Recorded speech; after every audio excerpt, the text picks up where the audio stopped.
kids, welcome back to Roto Talk.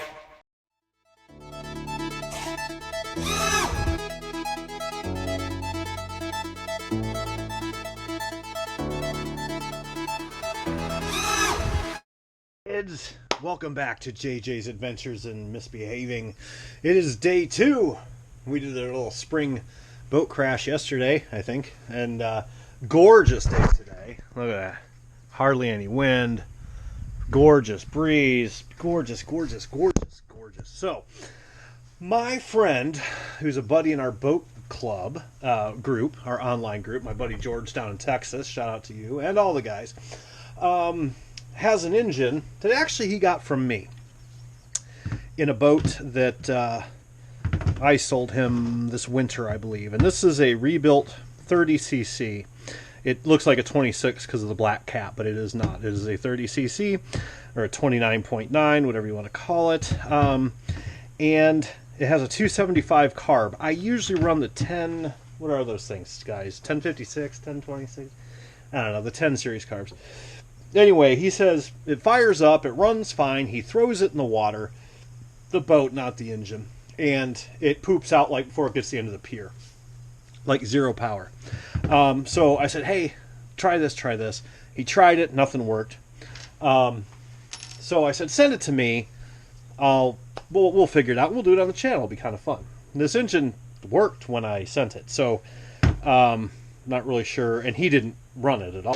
Give my creation life! But it had sat for a while.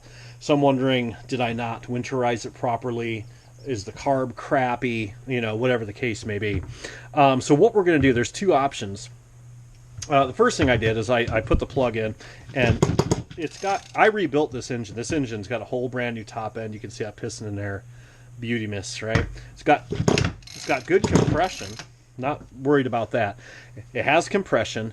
It has ignition, or it would have never started to begin with, right? So that leaves fuel. Period. There is nothing else. Fuel, ignition, compression.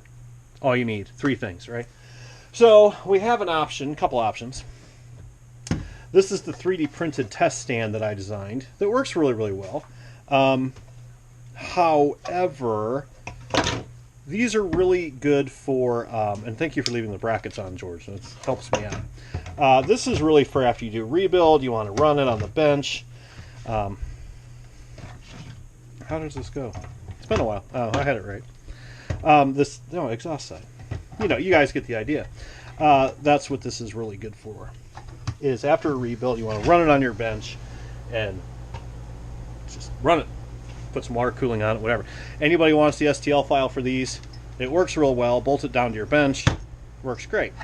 Takes forever to print if you make it thick. We're not going to do that, though, because that's not going to help me with lack of power. That's telling me, I didn't ask George if when it stalled, if it started up real easy again, or if it started up really hard.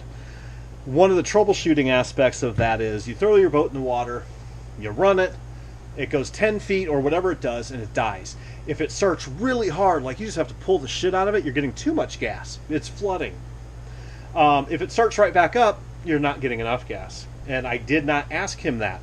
So if you're watching this, you can answer that. But hopefully we will, meaning George, we will have an answer to this by the end of the day. So what we're going to do, you guys remember this? We built this together, I think, didn't we? Yeah. We built this. We built a Nintendo. Remember, we rebuilt.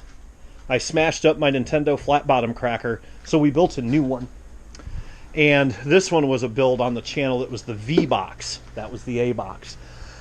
I ran this boat once or twice after we did the build on the channel, and then I hung it from the ceiling, pulled out the engine, but left all the guts. Look at that. I even left the gas. That's how lazy I am. Yeah, that's trash. Garbage day! Huh? No! You can see this thing's pretty much mint. There's nothing wrong with it. And I offered to sell it. Nobody wanted it. Has all the hardware. So we're going to put his engine in this old boat, and we're going to test it out and see what happens. So let me throw this in the boat. This thing has everything. It has the servos, the radio even is still in there.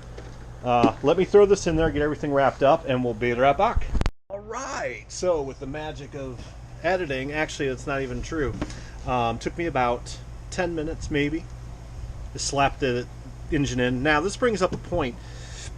I replaced the fuel bag, put new gas in it. I did also put a good battery in there with the radio box, new fuel cell. So it was a little bit more than 10 minutes, obviously, because I had to find an exhaust header. But this brings up a point that my buddy, actually the guy who sent me the engine, George, and some of the other guys in the group, I think I've mentioned this to as well, where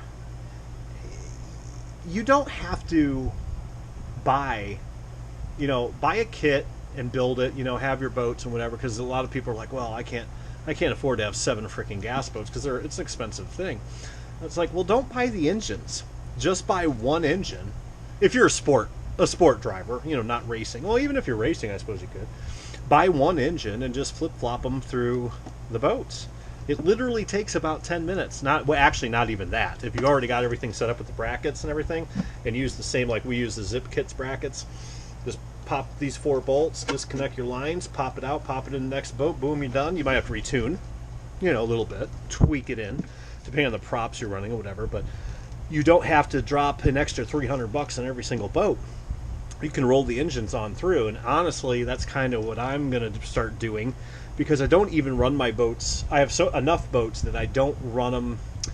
I don't have like one engine that I beat to death. So all of my engines are pretty much like brand new. They have an hour or two on each one, but when you have 12 of them, that's, you know what I mean. So yeah, just food for thought. So what we're going to do, I opened the needles up wide. So instead of 1.5 like I normally would do, I did 2, which isn't too huge, and I did not tighten these yet. So we need to get Ugly Wrench out. Where's Ugly Wrench? Here's Ugly Wrench. This wrench is wild. It's just, I've had it forever, and I call it the Ugly Wrench. And I use it only for boats. It's boat engines. It stays on my bench. And I don't use a fancy ratchet one, which I should. It'd be a lot faster, but that's okay. So my theory on this, and I haven't seen this engine run, my theory on this is that it's not getting enough fuel, which is a carb problem. I mean, it's getting enough fuel to run. So what we're might do, I don't know if we're going to get to run it tonight or not. The wind picked up quite a bit, and I don't feel like flooding everything. What we're going to do is we're going to try to run this boat either tonight or in the morning and see how it goes, and see if it does the same thing to me it did to George. If it does, what we're going to do, I'll take apart the carb and see if there's anything obvious. If there's not anything obvious, I'm going to put the carburetor in a Ziploc bag full of WD-40, and I'm going to put it in my sonic cleaner, my ultrasonic cleaner, and I'll have it heated up to about 60 Celsius, and I'll just cook the shit out of it, and we'll see how it goes. Okay, so let's just see if it starts up. I got the radio set and everything. I don't know if my idle's set up, but that's all right. So grab a starter, see what happens. I'm going to move you.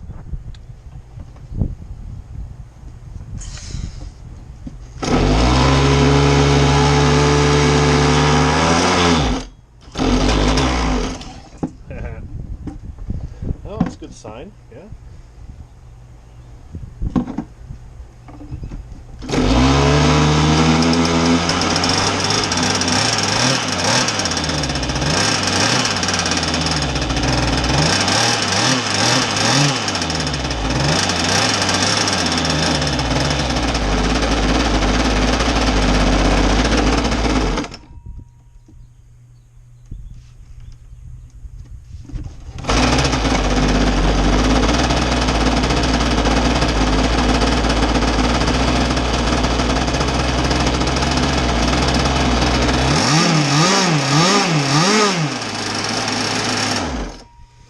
Okay, so